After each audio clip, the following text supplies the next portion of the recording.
Hello, Karen Garvin here. It's Tuesday, and this is vlog number 11.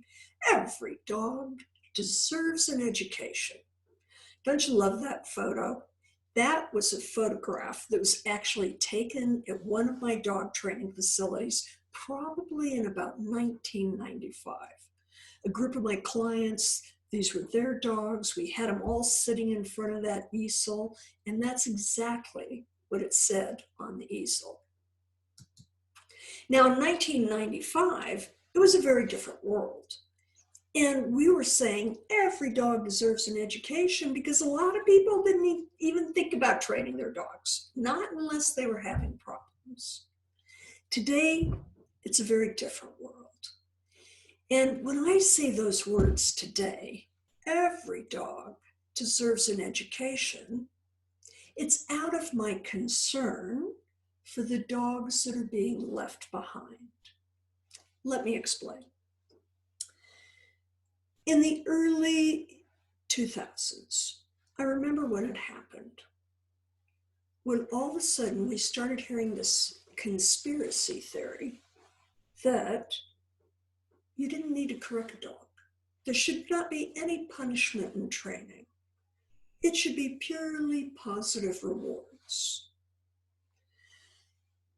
I remember going to my first Karen Pryor clicker training. It was in the early 2000s. I think it was 2007 when she had a clicker seminar here in Tucson.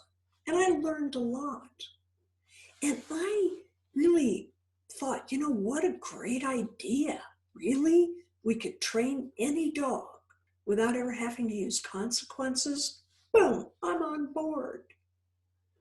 But reality is it's just not true. This is a conspiracy theory. And divine dog training, you've heard me say, I think of dogs as my kindred spirit. And it took a lot of courage for me to finally get confident in the fact that, we're all, one thing we have in common, dogs and people, all animals, is that we seek what's rewarding and we try to avoid what's unpleasant. I mean, truly, if you're driving the speed limit, is it because you're hoping for discounts in your insurance or you'd like to avoid getting a ticket, right? The avoidance of consequences can be a powerful tool, and sometimes for certain dogs, a very necessary tool. Now, there's nothing more fun than starting out with clicker training or tone training, using food as a reward, for lures and rewards with a puppy, with that dog that's like, how may I please you? But what do you do when you have a dog that is maybe terrified, fearful, hates you, is aggressive? And food is not going to work. There's this fancy term called psychogenic anorexia. And what that means is that if we're really stressed out, and it happens for people as well, we could be really stressed out where just the idea of food, forget it. We can't even think about eating. A lot of people have lost lots of pounds going through a stressful period in their life. So there are dogs that can be totally stressed out, and there is no way they're taking a treat. Does that mean they don't deserve an education? Of course not. They deserve an education too, as much as anybody.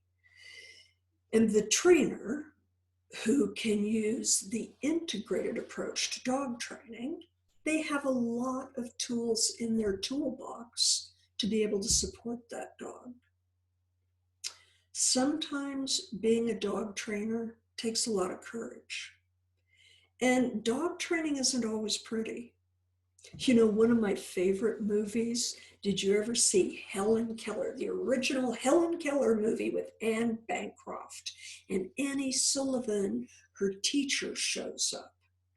And she had a commitment to help Helen no matter what it took. Rewards and consequences, love, she had a vision. I have had to play Annie Sullivan's role many times, and so have many other dog trainers. The end of the story here. Every dog deserves an education.